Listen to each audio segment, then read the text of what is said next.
With the FMX conference in Stuttgart just around the corner, I figured now is as good a time as any to look back at all the hit Hollywood movies that CityEngine played a part in.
So with the FMX in Stuttgart, not very far away, I'm pretty sure Simon here has better things to do than to talk to me, but I'm really happy that he could pop in and chat with me today. So thanks, Simon. Yeah, hi Tasha, Hi. Glad to be here. Good. So maybe first question, an easy one. Can you just introduce yourself and talk just in a couple of sentences about what you do here at Esri? Sure. I'm Simon. I'm working with I'm working on CityEngine in Esri, and been doing that for almost 14 years now. So even before we became part of Esri, I started in a startup company together with Pascal, and even before that I was doing my master thesis on CityEngine. So I'm a CityEngine guy through and through. I guess there's not one line of code I didn't see yet. So. Well, that's a very good base, I think, for your job. So that leads to my next question. You've just released an open source plugin from CityEngine to Houdini. So can you tell us a little bit about that? Yeah, so this all came to be in the context of our kind of research council we have here. So we have this little time we can take to do experiments, and I've been a long time fan of Houdini because it's like the big brother of CityEngine, being a generic procedural modeling tool. And so I thought, how about we combine these tools, and then together with Matthias Bühler from Urban.io, we took this challenge and we hacked away in our spare time as well. And then after a couple of months and even years, we decided it's time to put that online and let people try it out. Yeah.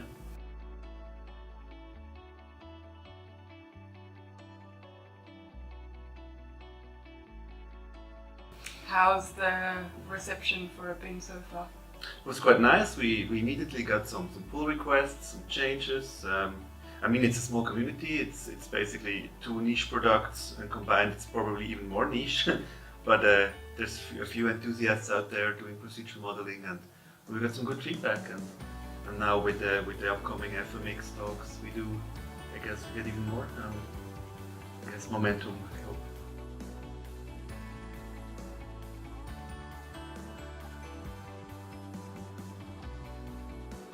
Will there ever be Alembic camera support in CityEngine? Yeah, it's an interesting topic. I guess it goes into the topic of the shot-based modeling.